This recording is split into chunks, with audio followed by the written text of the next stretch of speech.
A Casa da Floresta, capítulo 20. Gaius voltou para Londinium numa espécie de atordoamento agridoce. Ele havia encontrado Eilan e a perdido. Fora forçado a abandonar a criança que ela lhe havia dado. Entretanto, tinha um filho. Em alguns momentos, à medida que a capital e Júlia se aproximavam, teve vontade de virar o seu cavalo e galopar de volta para Eilan, mas não encontrou nenhuma maneira pela qual pudessem ficar juntos como uma família, e se lembrou de como o rosto de Eilan ficou severo quando lhe disse o que significava para ela ser suma sacerdotisa. Por alguns instantes parecera uma pessoa totalmente diferente. Ele ficava gelado só em pensar no perigo que ela havia corrido para provar o seu merecimento e como arriscara a vida do seu filho. No entanto, havia chorado ao se despedirem, e para dizer a verdade ele também. Se Eilan achava que a ideia de casar-se com Júlia Licínia causava-lhe algum prazer, estava muito enganada.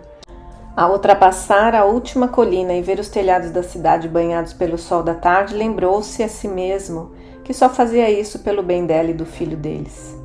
Já estava escurecendo quando chegou na casa de Licínios. O procurador ainda não voltara do tabalário, mas Gaius encontrou Júlia no átrio das mulheres. Os olhos dela iluminaram-se ao vê-lo, deixando-a mais bonita do que nunca. Não, é claro, tão bonita quanto Eilan, mas, evidentemente, ninguém poderia ser tão linda quanto Eilan. Ainda assim, Júlia poderia vir a ser bem bonita. Ela o cumprimentou reservadamente. Então, Gaius, está de volta das terras do oeste. O que diria se lhe dissesse que ainda estava no norte? Ela riu. Bem, ouvi dizer que os espíritos dos mortos às vezes aparecem para aqueles que eles deixam para trás. De repente ficou assustada e a sua voz ficou séria. Gaius, diga-me que está só brincando e que estou mesmo vendo você aqui, vivo e com saúde. Repentinamente ele percebeu o quanto ela ainda era jovem. Sou eu mesmo, em carne e osso, disse com uma voz cansada desde a última vez que estivera lá. Havia visto a morte e a enfrentado. Vira o seu futuro nos olhos de um recém-nascido. Antes ele era um menino, agora era um homem e havia aprendido a pensar como tal. Não era de espantar que Júlia estivesse confusa com a mudança. Ela se aproximou e tocou-lhe o braço. Sim, você está vivo, falou com uma voz mais firme. Esteve com sua namorada Bretã? Ela o encarou. Eu a vi, começou, procurando uma forma de dizer a ela o que havia acontecido. Júlia tinha o direito de saber o tipo de marido que estava recebendo caso se casasse com ele. Mas antes que pudesse dizer o que pretendia, ouviu o passo claudicante de Licínios do chão, de mosaicos, e o momento se perdeu. Então está de volta, meu caro. Licínios parecia genuinamente satisfeito em vê-lo. Suponho que isto significa que em breve teremos um casamento aqui. Assim espero, senhor. Gaius respondeu e torceu para que pensassem que a sua hesitação fosse apenas modéstia. Talvez fosse melhor assim, pois se Júlia não quisesse desposá-lo, que esperança teria de cumprir sua promessa de proteger Eilan e o filho deles? Júlia sorriu radiante. Talvez casar-se com ela tivesse suas compensações. Ela viu o olhar dele e enrubesceu. Venha ver o meu véu de noiva, falou. Há meses que venho trabalhando no bordado. Agora já posso mostrá-lo para Gaius, não posso, papai? Perguntou. Sim, filha, é claro, mas ainda acho que deveria ter se contentado com um véu de linho. Era bom o bastante para uma mulher romana, no tempo da República. E devia ser suficientemente bom para você, Licínios resmungou. Olhe só o que aconteceu com a sua república, Júlia disse de modo impertinente. Eu queria o véu mais alinhado que alguém pudesse ter, e acho que você também. O véu era realmente lindo, de seda pura vermelha, que Júlia estava bordando a fio de ouro com frutas e flores. Depois que ela os deixou, Licínio chamou Gaius para um canto. Marquei a data para um noivado formal no fim do mês, antes do início de março. Seu pai não poderá estar presente, mas o legado vai ter de passar sem ele, durante algum tempo em abril. quando os meus adivinhos encontraram um dia favorável para o casamento. Está muito em cima, mas acho que dará tempo. Senão a época só seria favorável na segunda metade de junho. E enquanto você esteve fora ganhando honrarias no meio dos caledônios, minha filha teve que esperar mais um ano para casar-se. Sorriu benevolentemente. Se você estiver de acordo, meu caro rapaz. Oh, sim, completamente, retrucou Gaio sem muita animação. E o que eles fariam se dissesse que não? Ele imaginou porque Licínios dava ao trabalho de consultá-lo. Então Júlia voltou para a sala, e quando estendeu as mãos para ele percebeu que não poderia atrair a confiança estampada naqueles olhos escuros. Ele e Eilan nunca haviam tido uma chance, pelo menos poderia tentar dar um pouco de felicidade a essa garota romana. Um sol aguado esgueirou-se pela porta da cabana da floresta, pois havia chovido mais cedo. Eilan se movia vagarosamente lá dentro. Enquanto vestia suas roupas, parte da sua atenção estava voltada para os pequenos sons que o bebê fazia enquanto dormia. Suas forças haviam voltado mais depressa depois da visita de Gaius, mas ainda sentia dores quando se movia. Ela fora bastante castigada pelo parto e se cansava facilmente. O bebê dormia na sua cestinha enrolado num velho chale. Eilan parou por um momento para admirá-lo. Para ela, Gawain era ainda mais lindo, porque ela achava que conseguia ver uma leve semelhança com o pai no nariz e na penugem escura da sobrancelha. Ficou sentada por um momento contemplando o rosto do filho. Gawain, pensou, meu reizinho, o que Marcelius pensaria disto? E se é que algum dia iria ter notícias do neto? Ela teve vontade de pô-lo no colo, mas tinha muita coisa para fazer, e ele estava dormindo tranquilamente, tão tranquilamente, aliás, que ela se inclinou para ouvir o som da sua respiração. Tranquilizada, tornou-se a erguer-se. Uma peça de roupa de cada vez, com longos intervalos entre cada. Finalmente conseguiu vestir-se e trançar seus longos cabelos. Normalmente, Anis a teria ajudado, mas tinha sido enviada à aldeia para fazer compras. Tendo guardado seu segredo por tanto tempo, não valia a pena que a velha estivesse lá quando Ardano chegasse.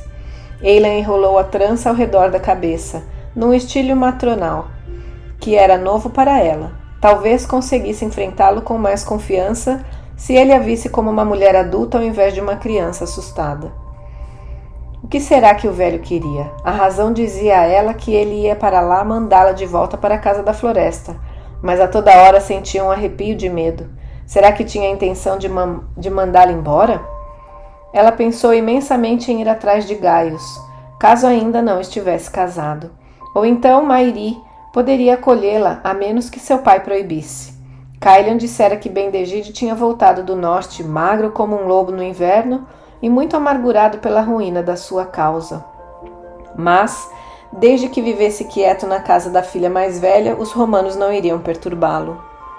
Quando Eilan recuperasse suas forças, ela poderia sustentar a si e ao filho trabalhando em algumas fazendas.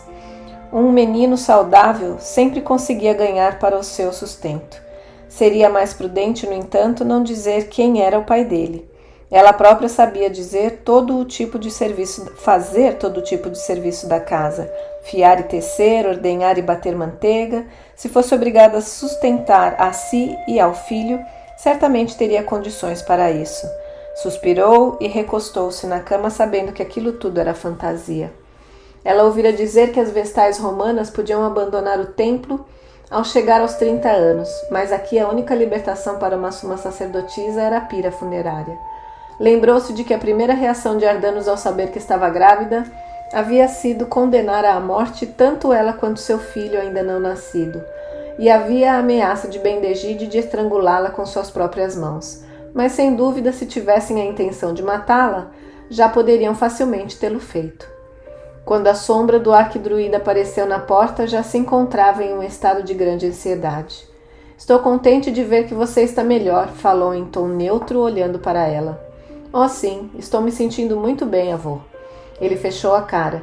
Realmente sou o seu avô, e é bom que você se lembre disso. Ele foi até a cestinha, olhou para a criança por alguns instantes e depois ergueu-a nos braços. Mas você fez uma cama. e agora vai ter que se deitar nela. Essa farsa já foi longe demais. 3 dias devem ser suficientes para seu leite secar, e então você voltará para a casa da floresta para se preparar para os rituais da primavera. Quanto ao seu filho, será entregue para adoção. Ele se virou e se encaminhou para a porta. Pare! Ilan gritou. Para onde você o está levando? Ela sentiu a angústia subindo em sua garganta e se lembrou de como sua cadela havia uivado quando Bendegide tirou os cachorrinhos dela para afogá-los, porque tinha feito um cruzamento fora da sua raça. Ele a olhou friamente. Acredite-me, é melhor que você não saiba. Prometo que ele vai estar bem e em segurança. Talvez se fizer tudo o que mandarmos, nós a deixemos vê-lo de vez em quando. Elan pensou porque nunca havia notado antes como Ardanos parecia cruel quando sorria, e como seus dentes eram longos e afiados. Você não pode fazer isso, ela gritou. Eu vou cuidar dele. Você não pode tirá-lo de mim. Ah, por favor, eu imploro. As sobrancelhas peludas de Ardano se encontraram. Por que tanta surpresa? Ele perguntou no limite do seu controle. Você achou que ia poder amamentar seu filho na frente de todas as sacerdotisas na casa das donzelas? Seja razoável. Devolva meu filho, ela gritou. Você não pode ficar com ele. Ela tentou agarrar a trouxinha que estava nos braços de seu avô e o bebê, acordando, começou a berrar. Sua tola, solte-o! As pernas de Eila não conseguiam sustentá-la, mas ela se agarrou nos joelhos dele. Eu lhe imploro, vovô, você não pode. Estava soluçando. Você não pode tirar o meu filho de mim. Eu posso e o farei, Ardanos respondeu ferozmente, dando um puxão com o joelho e arrancando a túnica das mãos dela. Quando ela caiu no chão, ele saiu pela porta levando o bebê que berrava. E então restou apenas um raio de sol, tão inocentemente gozador quanto um sorriso de criança. É esta sua vingança, seu monstro? Kailan fechou a porta com estrondo e entrou furiosa na sala, zangada demais para apreciar o fato de que nos seus aposentos na cidade romana o arquidruida tinha uma porta para bater. Pelos padrões romanos, a casa era simples e pequena, mas suas paredes retas e cobertas de reboco não eram simpáticas aos olhos bretões. Ardanos parou de comer embasbacado, e ela despejou tudo o que estava engasgado na garganta desde que havia partido de Vernemeton. Seu velho malvado, cruel! Eu prometi a Lianon, antes dela morrer, que iria ajudá-lo, mas isto não faz de mim a sua escrava ou sua torturadora. Ele abriu a boca para falar, mas ela não deixou. Como pôde tratar Eilan, sua própria neta, desta maneira? Estou lhe dizendo, não vou tomar parte nisso. Deixe-a ficar com a criança. Se não, apelarei diretamente para o povo e deixarei que a deusa julgue entre nós dois. Você não faria isto, Ardano começou a dizer. Experimente, Kailan respondeu implacável. Suponho que ela tem alguma utilidade para você ou não a teria deixado viva. Continuou mais moderadamente. Bem, estou lhe avisando, a menos que Eilan possa conservar seu filho, ela morrerá. Não me surpreende que a garota seja tão tola, mas não esperava isto de você, ele retrucou quando finalmente ela lhe deu uma chance de falar. Pare de exagerar, as mulheres não morrem assim tão facilmente. Ah, não? Eilan estava sangrando outra vez quando a encontrei. Você quase a perdeu, velho. E aí, como vai ficar seus planos? Você realmente acredita que Dieda se desdobrará tão facilmente aos seus desejos? Em nome da deusa, o que quer de mim, mulher? Não ouse falar na deusa. Você já me demonstrou muitas vezes que não sabe nada a respeito dela, Kailan disse zangada. Por causa de Lianon, que, sabem os deuses por quê, gostava de você e acreditava nos seus planos. Eu o ajudei até agora, mas você não pode me intimidar como fazia com Lianon e nem me assustar. Não tenho nada a perder. Eu iria de bom grado até os sacerdotes e deixaria que eles servissem de juízes entre nós. Fazer acordos com os romanos e interferir com os oráculos é um negócio feio, ou pelo menos eles pensariam assim, sem compreender. Ela parou para dar um sorriso de deboche, o seu elevado propósito. Por que está fazendo isto? Eilan não é sua parenta. Ardanos estava olhando para ela como se realmente não entendesse. Kailan suspirou. Ela amara Lianon como uma mãe, mas começava a perceber que Eilan era como uma irmã ou a filha que nunca tivera, e nunca teria agora que a sua menstruação acabara. Apesar de estéril e de uma maneira que teria sido impossível quando era mais moça, ela entendia o desejo apaixonado de Eilan de conservar seu filho. Deveria ser suficiente saber que você não pode me impedir. Sugiro que você acredite, Ardanos, pois tem mais a perder do que eu. Acha que os outros sacerdotes da sua ordem não questionariam por que esta criança está viva? Você tem um poder sobre Eilan enquanto ela souber que você pode tirar o filho dela. Você não tem, e dou graças a todos os deuses por isso, nenhum poder sobre mim. O arquidruida ficou pensativo, mas no mesmo momento em que Kailan começou a ter esperanças de o haver convencido, ela percebeu que o que dissera não era inteiramente verdade. Ardanos a ameaçava, ameaçando Eilan. Traga o bebê de volta, Ardanos. Kailan sugeriu um acordo baseado nos ensinamentos de Lianon. Mesmo que Eilan fique com a criança, eles ainda estarão em seu poder. Você acha pouco ter a sacerdotisa dos oráculos na palma da mão? Talvez eu tenha agido um pouco apressado. Ele reconheceu finalmente. Mas o que disse a garota é verdade. Se ela exibir seu filho na casa da floresta, é melhor proclamarmos sua vergonha para o mundo. Como sugere que mantenhamos a mentira se eu a deixar ficar com ele lá? Os ombros de Kailan relaxaram quando compreendeu que vencera. Eu pensei em uma maneira. O dia marcado para o casamento de Gaius amanheceu claro e bonito.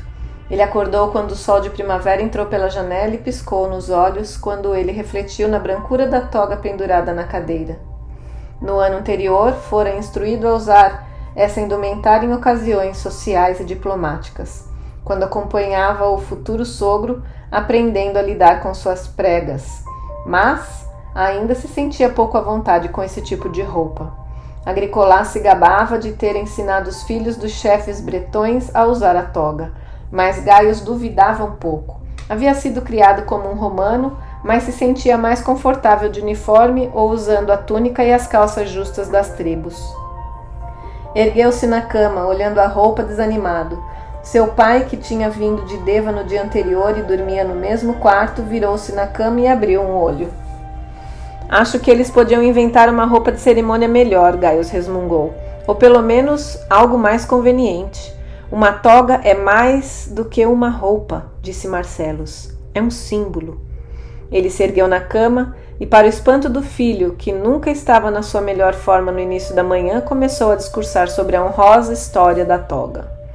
Logo em seguida, Gaius começou a entender, mesmo aqui, ou especialmente aqui, nos confins do império, o direito de usar a toga branca de cidadão era uma forma de distinção entre os senhores do mundo e aqueles que eles haviam conquistado, e a estreita tira roxa dos eques, que marcava sua túnica, era uma honra duramente conquistada. E isto era muito importante para homens como seu pai. Comparado a isto, o conforto da roupa era irrelevante. Por mais que tivesse vontade de atirar aquela peça de pano pela janela, isto era apenas uma das coisas que teve de aceitar quando atrelou o seu destino a Roma. Pelo menos a toga era de lã, bem como a túnica que ia vestir por baixo. Mesmo com o vento gelado e a chuva de abril, ele não iria congelar. Suspirando, deixou-se banhar e barbear pelo servo, vestiu túnica e sandálias e então começou a tentar ajeitar a toga no corpo. Após alguns momentos, seu pai, com o rosto tão inexpressivo que Gaius teve certeza que estava se controlando para não rir, tirou a toga da mão dele. Com destreza ajeitou as pregas de lã branca, de modo a caírem em frente ao ombro esquerdo, ajustou o drapeado nas costas e debaixo do braço. E depois passou o resto cuidadosamente pelo peito e sobre o ombro esquerdo, na outra direção, de modo que as pregas caíssem graciosamente sobre o braço. Pronto! Ele deu um passo para trás e examinou o filho indulgentemente. Se endireitar um pouco o corpo, poderá posar para uma estátua. Estou me sentindo Gaius resmungou com medo de se mexer e desmanchar tudo. Desta vez o pai riu.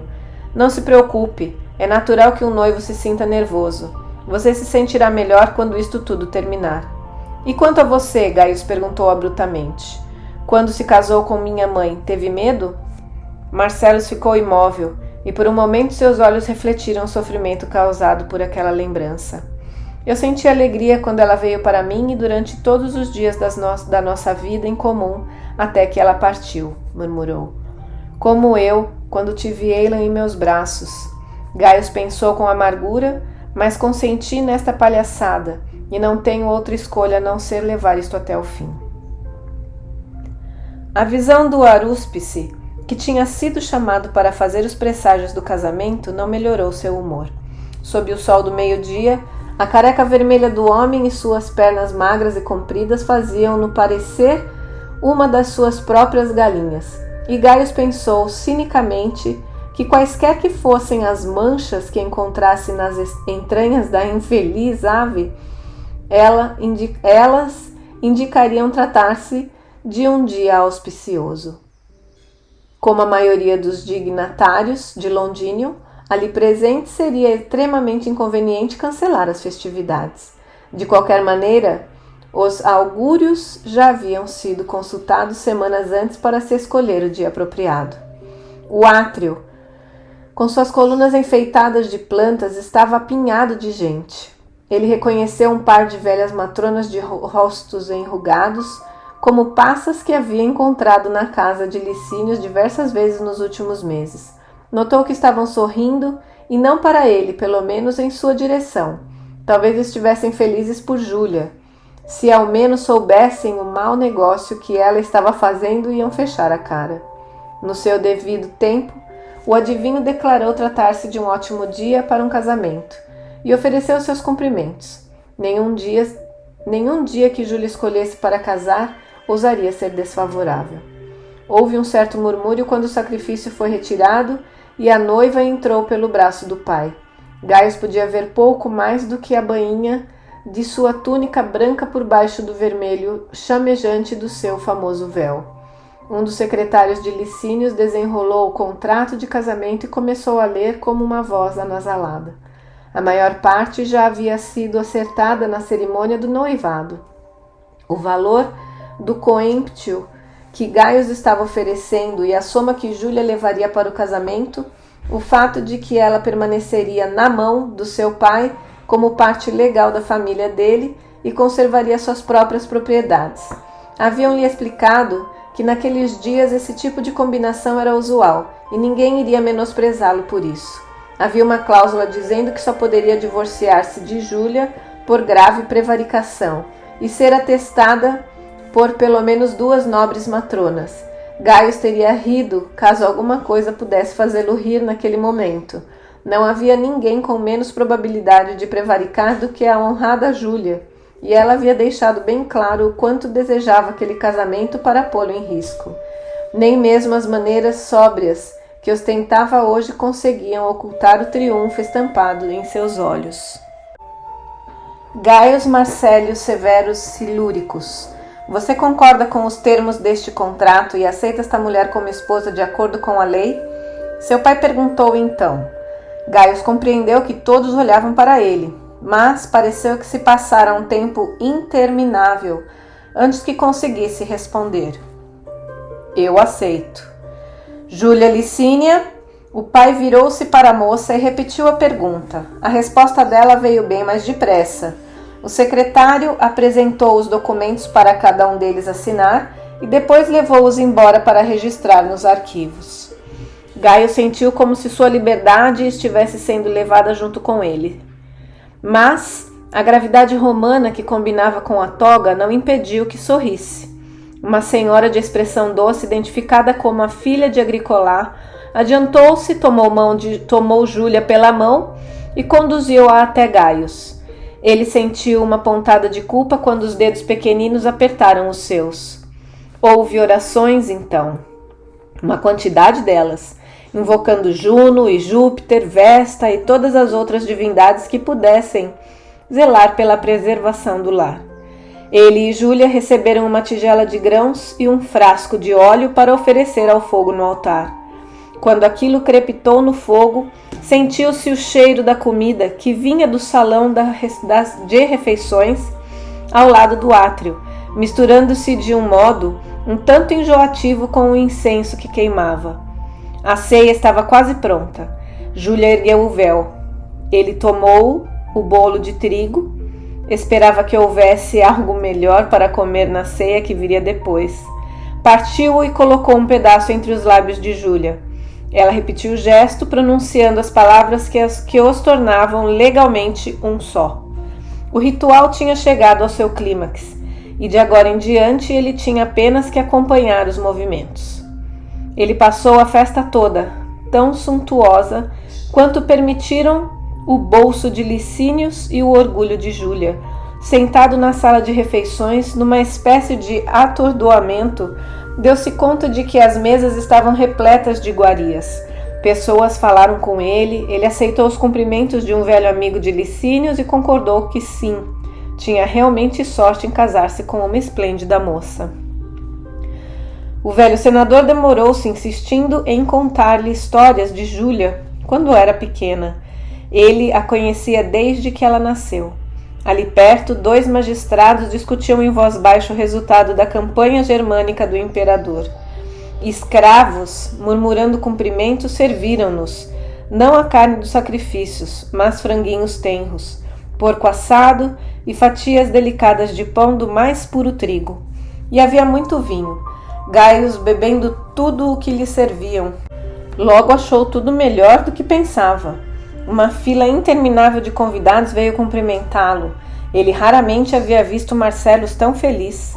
À medida que a festa prosseguia, recorreu a todas as suas reservas de cortesia e autocontrole, enquanto no fundo da sua mente imaginava o que Eilan acharia daquela palhaçada. Se jamais saberia ou avaliaria o que ele estava fazendo por ela e pelo filho deles. Júlia ria das piadas pesadas dos saltimbancos que os distraíam, mas ele não tinha certeza se realmente as entendia. Esta parte da cerimônia servia tradicionalmente para encorajar a concepção.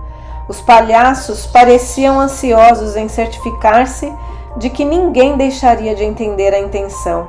A visão da comida começava a enjoá-lo, mas ele continuou a fingir que estava comendo e concordou pela enésima vez que Júlia era uma linda moça e ele um homem de sorte.